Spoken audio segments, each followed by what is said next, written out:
우리 성경이 몇 권으로 되어 있죠? 신약 성경이 구약 성경이 39권. 신약 성경이 몇 권이죠? 27권. 주일학 학생 어떻게 배우죠? 39, 27. 전체 66권이에요. 이 성경의 모든 기록한 저자들은 거의 다 유대인들입니다. 유대인들이었어요.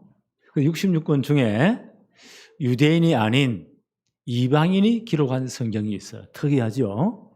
그것이 바로 이 누가복음과 사도행전입니다.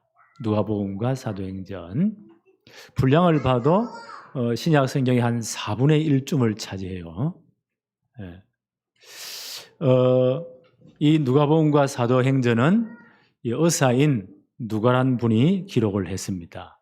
이 의사 누가는 사도 바울의 2차 선교 여행 때 그때 아마 복음을 받고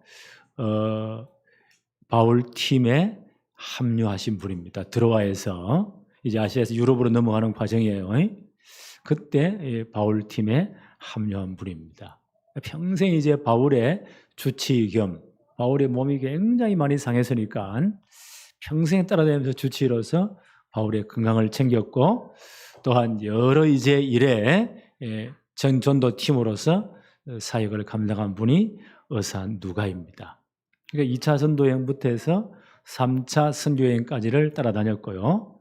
바울이 로마 감옥에 갔을 때도 함께 했고 마지막 순교당하기 직전까지 바울과 함께한 분이 의사 누가입니다. 바울이 이제 3차 선교여행을 마치고 나서 사도행전 19장 21절에 뭐라고 말하죠? 내가 이제 로마로 갈 시간표다 라고 그 시간표를 선포하시고 이제는 예루살렘 가서 예루살렘 교회에 모든 이 선교 보고를 다 마치고 예루살렘 교회가 파송의 주무로 로마를 가기를 원했어요. 그래서 이제 바울팀이 예루살렘으로 들어갑니다. 근데 예루살렘에서는요, 누가 기다리겠습니까? 유대인들, 아주 극렬 자들이 이 바울 이 사람이 오기만 해봐라. 잡아 죽인다고요? 딱 기다리고 있습니다. 왜냐하면 바울이 전 이제 디아스포라 된 유대인 공동체들을 다 찾아다니면서 회당을 찾아다니면서 제대로 복음 전했잖아요. 바울이 지나가는 곳마다 복음을 받은 사람들이 완전 생이 바뀌어 버립니다. 그러니까 유대인들이 보기에는요, 저것이 유대인 모든 조직을 무너뜨린 사람이다. 이렇게 유대인들이 악이 받쳐 있는 겁니다. 예루살렘에 오면 잡아 죽인다고. 어떤 사람들은요, 살인 특공대를 조직했어요. 저 바울을 죽이기 전에는 물도 안 먹고 밥도 안 먹는다고 이렇게 맹세한 사람도 있을 정도로 예루살렘 오니까 체포가 되었단 말이에요. 그러니까 난리가 납니다. 그때 예루살렘에 누가 있죠? 로마의 주둔 군들이 와 있습니다. 그 당시 로마가 전 세계를 장악했으니까요. 지중해 연안, 지중해 그 전체가 그 중에 다 로마 영토입니다. 그 지중해 전체 지중해를요, 이 호수와 같이 선 나라가 그 풍요한 지중해를, 그게 로마거든요. 저 아시아, 서아시아부터 해서 동쪽으로는, 그 다음에 남쪽으로 뭐요? 아프리카 북쪽 전체까지. 위로는요, 북쪽으로는 유럽 전체까지. 이 길을 다 장악한 나라가 로마라는 나라입니다. 그 로마에 있는 나라 전체에 유대인들이 다 흩어져 살았거든요. 유대인들은 특징적으로 그들은 공동체를 참 잘해요. 한 10몇 가정이 모이면 회당을 먼저 지어요. 거기서 평일날 그 후대들에 대한 교육, 율법 교육입니다. 회당 중심의 모든 경제 공동체입니다. 그들은 하여튼 이렇게 해서요, 신앙을 지키면서 하여튼 돈 버는 데는 도사들입니다. 왜요? 살아남으려면 돈이 있어야 되기 때문에. 그런 유대인 공동체에 바울이 가는 곳곳마다 복음을 전해서 그걸 뒤집어 놓은 겁니다. 그러니 유대인들이요, 바울이 미워 죽는 거예요. 이렇게 했을 때 딱 체포되니까 예루살렘에 와 있던 주둔군들이 난리가 나니까, 때려 죽인다고 난리가 나니까 큰 폭동이 일어난 줄 알고요, 백부장이 군대를 거느리고 옵니다. 바울을 체포해요. 체포해서 이제는요, 이 벌을 줘야 되는데 채찍을 떼려고 하는데 바울이 백부장에 뭐라고 말하죠? 내가 로마 시민권자다. 그 당시 로마 시민권자를 정식 재판 없이 체포영장 없이 잡거나 구금하거나 폭행을 가하면 큰일 나요. 근데 백부장이 너무 놀래가지고 나는 로마 시민권을 얻을 때 엄청난 돈을 주고 시민권을 샀는데 당신은 어떻게 시민권자가 되었냐? 바울이 하는 말이 나는 나면서부터 로마 시민권자야. 우리 아버지 때 시민권을 신청했고 나는 나면서부터 시민권자야. 그러니까 이제 백부장이 막 손을 들고 이야 대단한 사람이요. 그래서 그 바울을 딱 보호합니다. 그 당시 로마 주둔군들이 예루살렘에는 너무 많은 사람들이 있고 하니까요. 가이사라라는 곳에 주둔군이 와 있었어요.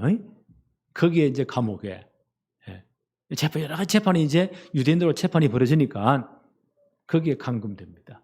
한 2년 정도 바울이 가이사라에 있는 감옥에서 감금되어서 몇 번 재판을 받아요. 그러니까 유대인들이 어떻게 해요? 모든 변호사들, 지금 말하는 로펌이요. 하여튼 네덜란드 변호사를 전부 다 사가지고는 그 분봉왕 앞에 또 로마에서 보낸 총독들 앞에 재판을 받을 때 바울을 고소하는 겁니다. 별의별 말로 말쟁이들을 싹 다 동원해가지고 그 한 2년 정도 한 이상 걸려요. 그때마다 바울이 보세요. 얼마나 정확한 논리로 내가 왜 예수 믿게 되었는가? 내 인생이 왜 이렇게 바뀌었는가? 나도 옛날에는 유대인 율법에 열심히 했던 자였다. 예루살렘 전체와 저 이방 지역까지 예수애들을 잡아 죽이는데 제일 앞장선 사람이었다. 심지어 다메섹에도 예수 믿는 사람들이 있다고 해서 사내들은 공회에 체포영장 받아가지고 군인들 데리고 내가 잡으러 가는 중이었다. 그만큼 내가 열심이었다. 그런데 그 길가에서 가는 도중에 부활하신 주님이 내게 나타나셨다. 그 강한 빛으로 일단 눈이 어두워져 버립니다. 말에서 그냥 떨어집니다. 이 사도행전 9장 사건이죠. 그 기록에 나와요. 도무지 거부할 수 없는 음성이 들려왔다. 사울아 사울아 네가 왜 나를 핍박하느냐. 그 압도적인 음성 앞에요. 바울이 대답합니다. 주님 누구십니까? 나는 네가 그렇게 미워하는 유대인들이 그렇게 미워하는 예수니라. 나는 성경의 예언대로 십자가에서 모든 문제를 끝냈고 죽으셨고 사흘 만에 부활했느니라. 이 한마디예요. 바울이 지금의 의심스러운 모든 것들이 전부 다 뚫리는 겁니다. 이분이 구약 성경 전체를 다 외운 사람이에요. 이분이 바로 창세기 3장 15절의 주인공이시구나. 과연 성경의 예언대로 이 땅에 오셨고 성경의 예언대로 십자가에서 죽으심으로 모든 문제를 끝냈고 이분이 그리스도라는 증거로 사흘 만에 살아나셨구나. 이게 딱 깨달아지는 거예요. 여기서 바울의 인생이며 180도로 완전 바뀌어버립니다. 그 적시로요. 그 유대인들에게 예수는 그리스도라 증거합니다. 내가 지금까지 이 일을 사역을 해왔다. 그 총독을 향해서요. 분봉왕을 향해서 유대인을 향해서 당신들도 내가 묶여서 재판받는 이것 외에는 나와 같이 예수 믿기를 바란다. 그 재판이 지루하게 진행되는 거예요. 그 로마에서 볼 때는요. 유대인들의 율법의 문제고 그들의 종교상의 문제이지 로마 법을 어긴 적이 없단 말이에요. 그때 바울이 어떻게 해요? 내가 가이사 황제 앞에 가서 이 재판을 다시 받겠습니다. 왜요? 로마 시민권자이기 때문에. 중요한 목적이 몇 가지 있죠? 이 모든 논쟁을 끝내기 위해서. 또 로마에서도 복음 전가하기 위해서. 그래서 이제 바울이 로마로 압송되는 거예요. 한 2년 정도 그 황제 재판받기 위해서 시위대 뜰, 우리 말하는 수도경비사령부예요. 로마 황제 친위 부대 그 뜰에 있는 마당에 있는 셋집을 얻었습니다. 로마 시민권자의 특권이에요. 그 당시 로마 시민권자는 재판받기 형이 확정되기 전까지는요. 감옥 갈 때 가택연금이죠. 자기 비서들, 가족들을 다 데리고 갈 수 있어요. 그 많은 특권이 있습니다. 한 2년 정도 기다릴 때도 누가는 함께 거기 있었습니다. 이분이 의사 누가예요. 그런데 예루살렘에서 한 2년 정도 지루한 재판을 받을 때 이 의사 누가는 헬라인이기 때문에 유대인이 아니잖아요. 자유로워요. 그때 바울 통해 들은 그 모든 복음의 예수님에 대한 행적들, 예루살렘과 유대 전체를 돌아다니면서 예수님에 대한 어린 시절부터 예수님의 사역 전체를, 십자가 사건, 부활 사건, 그 증인들이 있지 않습니까? 다 찾아다니면서 취재를 한 거예요. PD수첩같이. TV 넣어줘? 그것이 알고 싶다. 그와 같이 노트를 두고 다니면서 그동안 많은 증인들이 이렇게 살아있었거든요.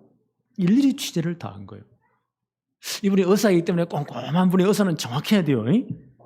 환자를 진료할 때 정확히 진료하고 당신 병은 이것입니다. 그 진료를 정확히 해야 돼요. 기록도 정확히 남겨야 돼요. 그리고 이분이 정확하게 모든 것을 기록을 다 일일이 찾아 인터뷰를 해서 기록을 다 남기는 겁니다. 그래서 이제 로마에까지 같이 갔잖아요. 가이사 황제의 재판 받기 위해서 2년 동안 대기 중이에요. 그때 시간이 좀 많잖아요. 바울이 이제 재판 대기 중에 시위에 떨어 있는데 로마에 이미 와 있던 거기 예수 믿은 사람들이 굉장히 면회를 굉장히 많이 옵니다. 바울은 바깥을 나갈 수 없지만 바깥에서는 얼마든지 와서 면회할 수도 있어요. 그분들에게 바울이 어떻게 했나요? 사도행전 28장 30절 31절에 그 찾아오는 사람들을 다 영접하고 하나님 나라에 대해서 담대히 증거하고 주 예수 그리스도를 전파했다. 이를 금하는 자가 없었다. 바울은 그때 그 사역을 했고 이분은 이제 바울을 돌보면서 시간이 많으니까 그때 모든 자료들 자기가 다 편집해 놓았던 것 그걸 전부 다 두고요. 예수님의 사역에 관해서 예수님의 탄생부터 십자가 사건, 부활 사건 그 이후까지를 전체를 기록한 거예요. 기록해서 데오빌이라는 분에게 아주 중요한 분이에요. 그분이 먼저 이 편지를 보내고 이 기록을 남긴 겁니다. 특히 이방인의 입장에서 예수님의 사역에 관해서 예수님이 어떤 분이신가를 그 전체를 기록을 남긴 거예요. 그게 누가복음이에요. 그 이후에 이제 예수님의 부활 성천 이후에 복음이 어떻게 증거되었는가 하는 것을 다시 후편을 기록한 것이 사도행전이에요. 그래서 누가복음과 사도행전은 이방인인 의사 누가가 기록을 했다. 그러니까 이방인의 입장에서 얼마나 예수님을 잘 표현하는지, 사역을 잘 표현하는지 몰라요. 첫째 한번 볼까요? 누가복음은 복음서 가운데 유일하게 이방인이 기록한 책입니다. 의사 누가는 안디옥 출신의 헬라 사람입니다. 직업은 의사죠. 바울의 2차 전도여행 때 사도행전 16장 6절로 10절에 바울이 이제 2차 전도여행 때는요 소아시아로 다시 가기로 원했는데 성령께서 길을 계속 막으십니다. 들어와서 정말 이 팀이 기도하잖아요. 그 전에 아마 사도 바울을 만나서 의사 누가가 복음을 다 받은 것 같아요. 그리고 이 바울 팀이 합류를 해요. 바울이 들어와서 정말 기도하죠. 그날 밤 환상이 보입니다. 마게도냐 사람 하나가 건너와서 우리를 도와달라. 그래서 바울 팀이요. 이 하나님의 뜻이 마게도냐다. 유럽의 관문이에요. 그래서 마게도냐 가기를 이제 출발합니다. 그래서 의사 누가도 바울의 2차 전도여행부터 함께 이제 동행한 겁니다. 그래서 이제 바울의 편지를 보니까요. 골로새서 4장 14절에 그 골로새 교회에 바울이 이제 재판 로마에 가서 가이사 황제 재판 받기 위해서 한 2년 동안 체류하잖아요. 그때 거기서 보낸 편지가 골로새서, 에베소, 빌립보 이런 편지예요. 의사 누가를 소개하면서 사랑받는 의사 누가도 너희에게 문안한다. 빌레몬서 1장 24절, 빌레몬서 그 가이사 재판 받기 위해서 로마에 감금됐을 때 빌레몬이라는 분은 골로새 교회 장로님이십니다. 이번에 개인적 편지를 보낼 때도 의사 누가가 너에게 문안한다. 디모데후서는 바울 사도가 가장 나중에 기록한 책이에요. 이 로마의 2차 이제 감옥에 갇혀가지고 순교를 앞둔 상황입니다. 그때 사랑하는 제자 디모데 목사에게 마지막 보낸 유언 같은 편지가 디모데 후서예요. 그때 말하기를 다 여러 사람들이 나를 떠났다. 그리고 누구누구는 어디로 보냈다. 마지막으로 의사 누가만 나와 함께 있다. 이런 표현을 볼 때 의사 누가는요, 평생 동안 바울을 도운 겁니다. 순교하는 그날까지 함께 사역을 했습니다. 그리고 이분이요, 바울이 들은 모든 것들, 자신이 이제 천재 하나 만나보면서요, 모든 현장을 취재한 것, 그걸 전부 다 가지고요, 이방인들을 위한 이 복음서를 쓴 겁니다. 예수님의 사역을 다 기록한 겁니다. 그게 누가복음입니다. 그래서 이방인들이 읽기에 가장 좋은 복음서가 누가복음이에요. 그리고 이 누가복음에는 보니까요, 다른 복음서에 마태나 마가복음이 요한복음에 없는 그런 사건들이요, 30가지가 더 있다고 합니다. 이만큼 자세하게 기록을 해놨어요. 그리고 예수님을 인간의 몸을 입고 오신 바로 그분, 우리를 구원해요. 우리가 똑같은 인간의 몸을 입고 오셔야 돼요. 그 인자이신 예수님을 강조합니다. 그래서 누가복음 굉장히 중요해요. 두 번째 한번 볼까요? 누가복음의 저자는 의사 누가입니다. 이분이 아주 글을 잘 쓰는 분이에요. 신약 성경 중에 제일 문체가 아름답고 화려해요. 그리고요, 딱 이 편지를 쓰는 그 예의대로서 서문을 내가 왜 이걸 기록했는가, 그걸 분명히 밝힙니다. 아주 지식인의 전문이네요. 누가복음 1장 한번 볼까요? 1장 1절 한번 볼까요? 우리 중에, 그 당시 많은 예수 믿는 사람이죠. 우리 중에 이루어진 사실에 관하여, 사실, 역사적인 사실이에요. 이 사실에 관해서 처음부터 목격자와 말씀에 일꾼된 자들이 전하여 준 그대로, 예를 들면 사도들이라든지 70인 제자라든지 또 마가다락방에 모였던 120문들이라든지 이런 사역자들이, 일꾼된 자들이 전하여 준 그대로 내력을 서술하려고 붓을 든 사람들이 많았다. 지금까지 예수님의 사역에 관해서 많은 분들이, 정인들이 전했던 것을 듣고 기록을 많이 했다는 겁니다. 3절에 그 모든 일을 그는부터 자세히 미루어 살핀 나도. 한 2년 동안 보세요. 바울이 그 가이사랴 감옥에 있을 때, 그때 예루살렘에 이 누가가 체류하면서 많은 분들을 만나본 거예요. 그 기록들을 나도 자세히 그놈부터 처음부터 취재해 봤다. 그 기록을 내가 다 적었다. 1장 3절에 그 모든 일을 그는부터 자세히 미루어 살핀 나도 데오빌로 각하에게 차례대로 서 보내는 것이 좋은 줄로 내가 알았습니다. 이 데오빌로라는 분은요, 잘 알려지지 않았는데 주석을 찾아보니까 그 당시 각하라는 말을 쓸 때, 각하는 아무런 문서요. 우리 대통령 부를 때 뭐라 불러요? 대통령 각하. 이 각하라는 말은요, 그 당시 로마 시대에 그 총독 이상 된 관리에게 붙이는 칭호가 각하라는 칭호를 붙여요. 로마가 공화정에서 황제로 넘어갈 때요, 그 로마 전체의 가장 중요한 의결기관, 최고 그 기관이 원로원이에요. 그 원로원 중에 한 분이에요. 그들 중에 아주 출중한 사람들을 로마 전체가 다스리는 식민지에다가 총독으로 보내거든요.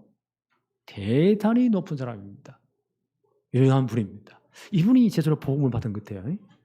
그래서 저분에게 예수님의 이 전체 사역들을 자세히 적어 보내야 되겠다.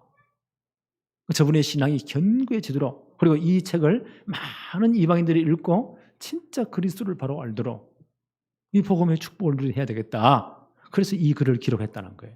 4절 한번 볼까요? 이는 각하가 알고 있는 바를 더욱 확실하게 하려 함입니다. 당신이 알고 있는 것을 더욱더 확실하게 알게 하기 위해서 이 편지를 썼습니다. 이 기록을 내가 썼습니다. 그런 표현이에요.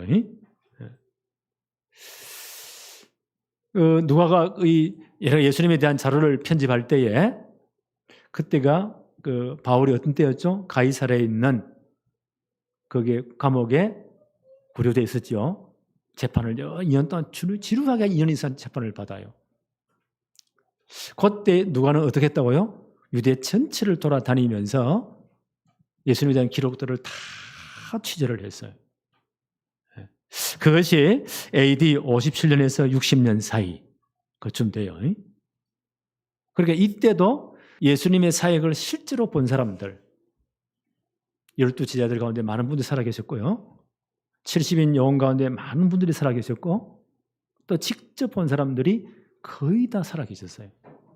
바울은 이렇게 말하거든요. 고린도전서 15장 3절로 6절에 바울이 이렇게 증언합니다. 내가 받은 것을 먼저 너에게 전하였노니 이는 성경대로 그리스도께서 우리 죄를 위하여 죽으시고 장사 전염 받으셨다가 성경대로 사흘 만에 다시 살아나사 게바에게 보이시고 후에 12제자에게와 그 후에 500여 형제에게 일시에 보이셨다. 그 중에 지금까지 대다수는 살아있고 어떤 사람들은 잠들었다. 그러니까 이때 누가가 다 취재로 돌아다닐 때 이 증인들이 살아계시는 거예요. 500의 형제 일시에 봤다고 했잖아요. 그분들 가운데 거의 다가 살아계셨다. 그분들을 찾아내면서 이 누가가 자세히 다 기록한 겁니다. 예수님의 흔적들을요. 그러니까 다른 복음서에 없는 그 사건들이요 30가지가 더 기록되어 있다니까요. 누가복음에. 예를 들면 누가복음 1장에 보니까 뭐부터 나오죠? 세례 요한의 탄생부터 나와요. 그 과정부터 자세히 나와요. 예수님의 탄생까지. 이런 기록들이 다른 복음서에는 없어요. 또 예를 들면 누가복음 10장 12제자를 부르시고 달리 70인 제자들을 부르십니다. 평신도들을요. 그들을 불러서 12제자와 똑같은 강도로 훈련을 시키세요. 그 기록도요 누가복음에만 있어요. 누가복음이 없다면 우리 얼마나 많은 걸 잃겠어요. 예를 들면 하나님 나라에 관해 설명하면서요 그 하나님 아버지의 마음을 표현하기 위해서 예수님이 비유 말씀하셨거든요. 그게 누가복음 15장 탕자의 비유예요. 그 탕자 비유는요 누가복음에만 기록되어 있어요. 우리가 하나님 나라를 얼마나 잘 이해할 수 있습니까? 하나님 아버지의 마음을 정말 잘 이해할 수 있도록 이런 기록들을 누가는 자세히 취재해서 여기에 기록을 남겼다는 거예요. 예를 들면 누가복음 24에 나오는 엠마오로 가는 두 제자 그 사건도 누가복음에만 기록되어 있어요. 바로 그분들이 70인 제자거든요. 네. 그 누가복음은 굉장히 중요한 기록입니다. 이 예루살렘이 언제 멸망당하죠? AD 70년 로마 장군 디도에서 예루살렘 전체가 포위되면서요. 예루살렘 전체가 박살납니다. 성전 다 박살나요. 그때 예루살렘 안에 있는 60만이 넘는 사람들이 전부 다 목이 베어서 다 죽었습니다. 그 보고 살아남은 사람들 전부 다 잡혀가지고요. 로마로 끌려가서 콜로세움 알죠? 원정극장. 그걸 짓는데 죽을 때까지 노예살에다 다 죽었어요. 그게 AD 70년 사건이거든요. 그때 많은 적인들이 다 죽은 겁니다. 누가 뭐요? 전 10년 전에, 예루살렘 망이 10년 전에요. 예루살렘 가가지고 이 모든 사건을 다 취재해서 기록했다는 거예요. 야, 나 이거 보면서 이게 하나님의 은혜구나. 그 모든 자료를 모아가지고 아까 말씀드렸죠. 바울이 이제 황제 재판 받으러 로마에 갔을 때 한 2년 정도 또 재판 대기할 때 그때 이 모든 기록을 다 남겼다는 겁니다. 그리고 데오빌로 각하에게 이 편지를 이걸 편지 형식으로 먼저서 보냈다는 거예요. 왜요? 당신이 알고 있는 바를 더욱더 확실하게 하기 위해서. 3절 4절을 다시 한번 더 볼까요? 누가복음 1장 3절 4절에 그 모든 일을 그는부터 자세히 미루어 살핀 나도 데오빌로 각하에게 차례대로 서 보내는 것이 좋은 줄 알았노니 이는 각하가 알고 있는 바를 더욱더 확실하게 알게 하려 함입니다. 그렇죠? 우리는 그리스도를 확실히 알아야 돼요. 요한복음 17장 3절에 뭐라고 말씀하십니까? 영생은 곧 유일하신 참 하나님과 그의 보내신 자 예수 그리스도를 아는 것입니다. 정말 그리스도 바로 알아야 돼. 복음을 정말 바로 알아야 돼. 그러기 위해서 이 기록을 내가 남겼습니다. 그것이 누가복음이에요. 그 후편이 뭐요? 사도행전이에요. 앞으로 아마 누가복음을 공부하면서 우리는 정말 예수님을 더 깊이 알아갈 겁니다. 복음의 넓이와 깊이와 높이와 길이를 더 많이 깨닫게 될 것입니다. 세 번째 한번 볼까요? 말씀대로 이루어지이다. 누가는 이제 예수님의 탄생에 관해서 첫 부분은 세례 요한의 탄생에 관해서 자세히 기록했고요. 그 다음 두 번째는요, 예수님의 탄생에 대해서 자세한 기록을 남기고 있습니다. 1장 26절부터 한번 볼까요? 26절에서 28절. 여섯째 달에 세례 요한의 탄생에 관해서 먼저 기록을 했어요. 세례 요한의 어머니 엘리사벳이 세례 요한을 잉태하게 되었습니다. 그 사건 이후 여섯째 달에 천사 가브리엘이 하나님의 보내심을 받아 갈릴리 나사렛이란 동네에 가서 27절 다윗의 자손 요셉이라 하는 사람과 약혼한 처녀에게 이르니 그 처녀의 이름은 마리아라. 28절에 그에게 들어가 이르되 은혜를 받은 자여 평안할지어다 주께서 너와 함께 하시도다 하였다. 노아는 자기가 찾아가서 다 이 당시 많은 분이 살아계셨으니까 그 모든 취재에서요 이런 사건이 있었다. 천사장 가브리엘이 마리아에게 찾아갔다. 시편 103편 20절 22절에 바울의 찬송이죠. 하나님의 중요한 계획을 이루실 때, 하나님의 말씀을 성취할 때, 그렇죠? 누구를 보낸다고요? 주의 천사를 보내신대. 하나님의 중요한 구원 사역을 지금 진행하실 때, 예수님의 이 탄생에 대한 가장 중요한 사건을 진행하실 때 누구를 보내시죠? 천사장 가브리엘을 보내십니다. 마리아에게 직접 보내십니다. 30절 뭐라고 말씀합니까? 천사가 이르되 마리아여 무서워하지 말라. 내가 하나님께 은혜를 입었느니라. 네가 하나님께 은혜를 입었다. 어떤 은혜를 입었습니까? 31절부터 한번 보세요. 보라 내가 잉태하여 아들을 낳으리니 그 이름을 예수라고 하라. 32절에 그가 큰 자가 되고 지극히 높으신 이의 아들이라 일컬어질 것이요 주 하나님께서 그 조상 다윗의 왕위를 그에게 주시리니 33절 영원히 야곱의 집을 왕으로 다스리실 것이며 그의 나라가 무궁할 것이다. 이런 굉장한 말씀이에요. 이 말씀은 사무엘하 7장에 나타난 다윗 언약을 그대로 말씀하신 것입니다. 하나님이 다윗에게 중요한 언약을 하세요. 창차 네 자손 가운데 창세기 3장 15절의 주인공 메시아 그리스도를 보내겠다. 그래서 그 나라와 그의 왕위가 영원할 것이다. 바로 이 다윗 언약이 너에게 성취될 것이다. 너무 놀라운 사건이에요. 너무 놀라운 사건이에요. 더 쉽게 말하면 창세기 3장 15절의 주인공 그 메시아 그리스도를 보내겠다는 거예요. 이 일을 이루겠다는 겁니다. 마리아가 너무 깜짝 놀라는 거예요. 34절 한번 볼까요? 마리아가 천사에게 말하되 나는 남자를 알지 못하는 약혼한 상태예요. 남자를 알지 못하는데 어찌 이런 일이 있으리까? 이 말도 안 되는 소리 아닙니까? 천사가 뭐라고 말하죠? 35절에 천사가 대답하여 이르되 성령이 내게 임하시고 지극히 높으신 이의 능력이 하나님의 능력이죠. 내게 덮으시리니 이러므로 나실 바 거룩한 이는 하나님의 아들이라 일컬어지리라. 성령으로 하나님의 능력으로 잉태된다는 거예요. 그래서 하나님의 아들의 일꾼을 받게 될 것이다. 바로 그분이 창세기 3장 15절의 주인공 그리스도시다. 이 놀라운 일을 너에게 보낼 거라는 거예요. 이 놀라운 사건입니다. 왜 그렇습니까? 요한일서 4장 10절에 이렇게 말합니다.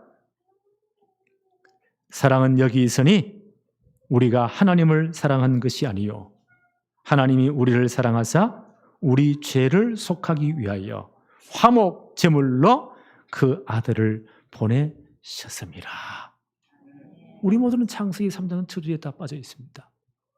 그 영원히 우리는 죽고 지옥 가야 돼요. 하나님은 처음부터 해결길을 주었습니다. 그게 창세기 3장 15절이에요. 여자의 후손으로 그리스도를 보내겠다. 그분이 오시면 사단의 머리를 깨뜨리고 이 모든 문제를 해결하고 너희를 구원할 것이다. 이게 하나님의 사랑이에요.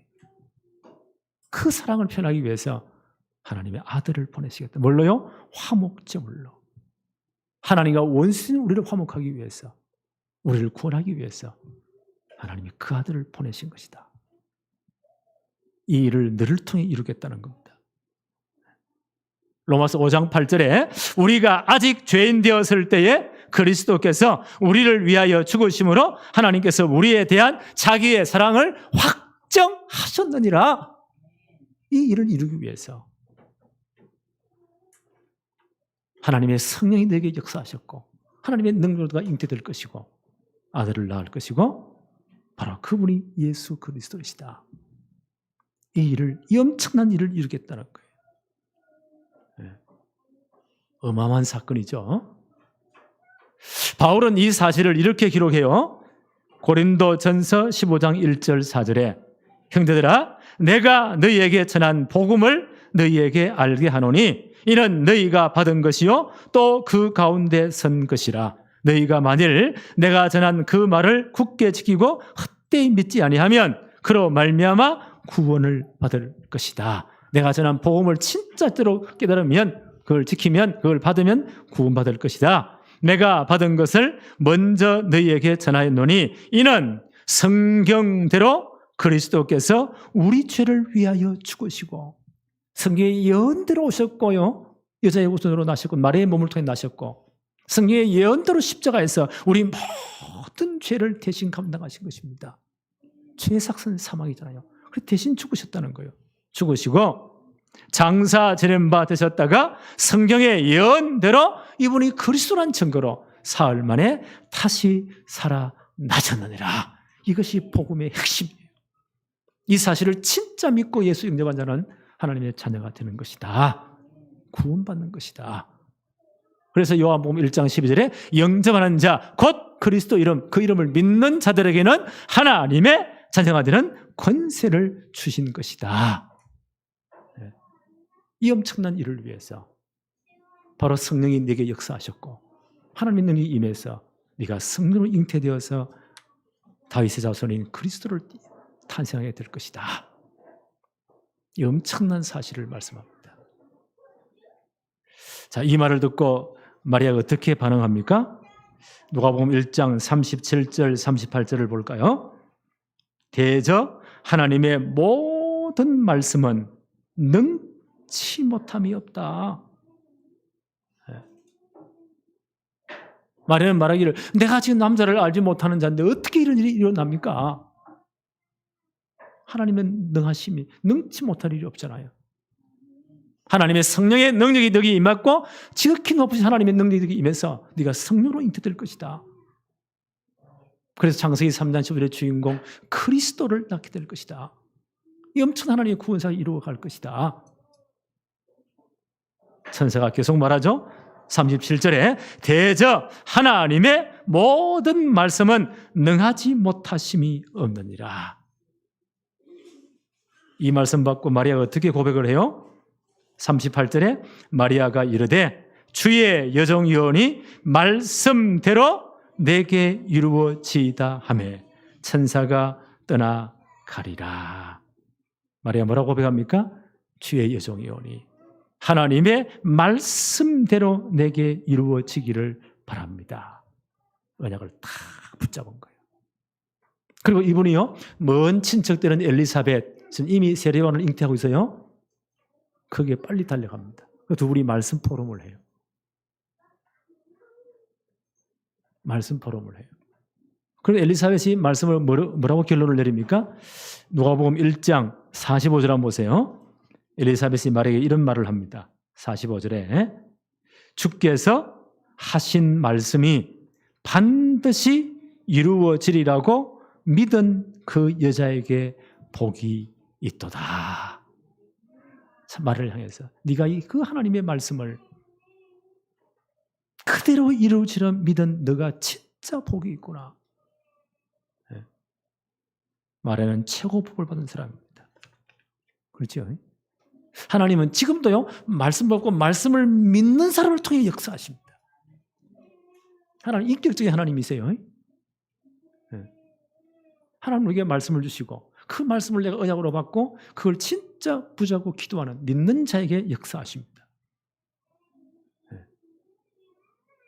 엘리사벳이 보세요. 얼마나 믿음의 사람입니까? 이분이 마리아와 여러 가지 말씀 포럼하면서요, 마지막 결론이에요. 누가복음 1장 45절 한 번 더 볼까요? 주께서 하신 말씀이 반드시 이루어지리라고 믿은 그 여자에게 정말 복이 있구나.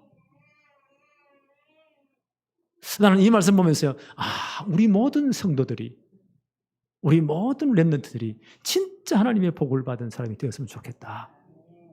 그 축복이 뭐라고요? 하나님의 말씀을 제대로 언약으로 받고 그 말씀이 내게 정말 이루어지리라고 내가 믿고 순종하는 것. 그게 진짜 복이 있는 사람이에요. 우리 믿음도 어떻게 살아요? 말씀을 들음으로 믿음이 자랍니다. 로마서 10장 17절에 그러므로 믿음은 들음에서 나며 들음은 그리스도의 말씀으로 말미암으니라. 그래서 우리가 예배 시간에 말씀 제대로 딱 받아야 돼요. 그렇죠? 하나님 지금도 말씀으로 역사하시기 때문에. 그래서 말씀 포럼이 굉장히 중요해요. 우리 어제부터 이제 말씀 받았잖아요. 토요 핵심은 다락방 전체에 세계복음의 방향을 선포하는 겁니다. 말씀을 딱 받으세요. 그 주일 강단은요, 내 한 주간의 삶을 여기서 선포하는 겁니다. 어떻게 말씀 받아야 돼요? 생을 걸고 말씀 받아야 돼요. 그래서 가장 중요한 것, 잘하는 사람 들어보세요. 이걸 다 기억할 수는 없어요. 그렇잖아요? 그래서 오늘 주신 말씀 가운데 내 마음에 진짜 부딪히는 것. 내가 그 말씀대로 순종해야 되겠다. 내게 진짜 은혜 되는 것. 내 마음에 딱 부딪히는 것. 한 단어 붙잡으세요. 아니면 그걸요, 한 문장으로 만들어 보세요. 조금 더 말씀 깊이 들어가면 어제 핵심 들은 것과 오늘 말씀을 연결해서 한 단어, 가장 중요한 게 뭘까? 내가 언약으로 딱 붙잡을 말씀이 뭘까? 한 단어 붙잡으세요. 그건 쉽잖아요. 많이 하지 말고 그걸 한 문장으로 만들어 보세요. 그건 내게 주신 언약이에요. 그걸 가지고 어떻게 하라고요? 오늘부터 진짜 기도하세요. 내일도 뭐요? 그 말씀을 기도하세요. 안 되면 그게 잘 안 잡혀지면 유튜브에 이게 다 올려놨잖아요. 오늘 오후에 유튜브에 다 올라가요.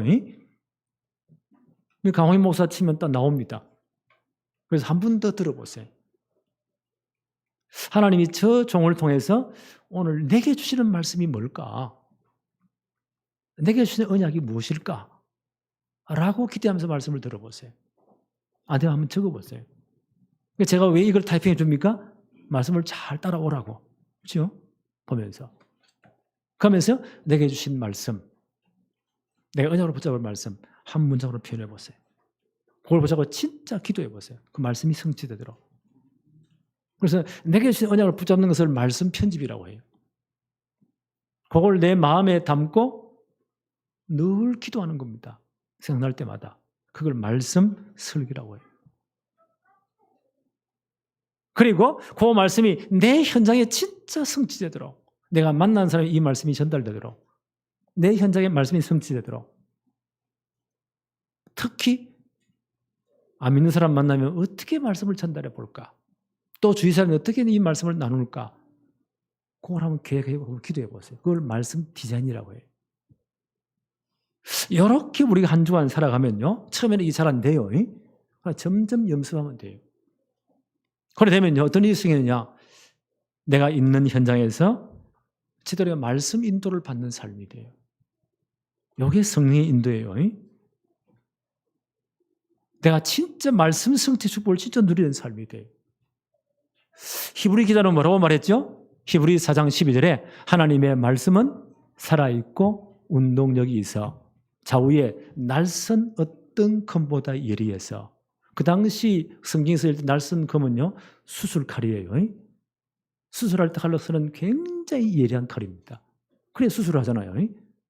그 칼보다 더 예리해서 우리의 혼과 영과 관절, 골수, 생각, 마음, 우리의 전 인생을 수술하고 바꾼대요.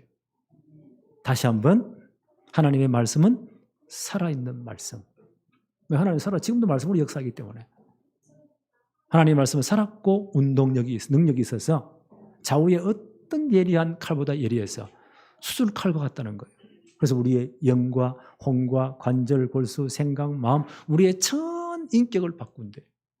우리의 생각도 바꾼대요. 우리의 감정도 바꾼대요. 심지어 우리의 육신까지, 그렇죠? 관절, 골수까지 우리의 전 삶을 바꾼대요. 이게 하나님 말씀의 능력이에요. 어느 날 갑자기 들끓어 되는 게 아니에요. 우리가 매주마다 이 말씀을 제대로 한 단어 붙잡으라니까요. 많이 붙잡지 말고 내게 진짜 부딪히는 것 하나. 아니, 그걸 한 문장으로 만들어 보세요. 거기 안 잡히면 다시 메시지 들어보세요. 그걸 보자고 한 주간 뭐예요? 진짜 기도하라니까요. 매일 아침마다 시간 날 때마다. 그걸 말씀 설교라고 해요. 그리고 그 말씀을 이분에 어떻게 내가 은혜 받은 걸 전달해 볼까 조금 생각해 보세요. 그걸 말씀 디자인이라고 해요. 내가 은혜 받은 것. 자기가 은혜 받고 응답받은 건 쉽게 말할 수 있잖아요. 하나님이 지혜를 주십니다. 이걸 말씀 인도받는 삶이라고 해요. 이걸 말씀 성취 삶이라고 해요. 그럼 어떤 사람 문제가 안 돼요. 이게 신앙생활입니다. 왜요? 하나님의 말씀은 살았고 운동력이 있어. 좌우에 날선 어떤 것보다 예리해서 혼과 영과 관절, 골수, 생각, 마음, 우리의 참 삶을 치유하고 바꾼다. 이 축복을 누리는 것이 신앙생활이에요. 오늘부터 이 축복이 우리의 것이 되어지기를 바랍니다. 하나님 아버지 감사합니다. 오늘도 복된 주의 날을 허락하시고 오늘도 예배의 축복을 누리게 하시며 특별히 오늘도 말씀으로 은혜 받게 하심을 감사합니다. 우리의 전 인생이 이제 말씀의 인도받게 하여 주옵시며 성령의 인도받게 하여 주옵시며 말씀 성취의 축복을 누리도록 역사하여 주옵소서. 예수 그리스도 이름으로 기도하옵나이다. 아멘.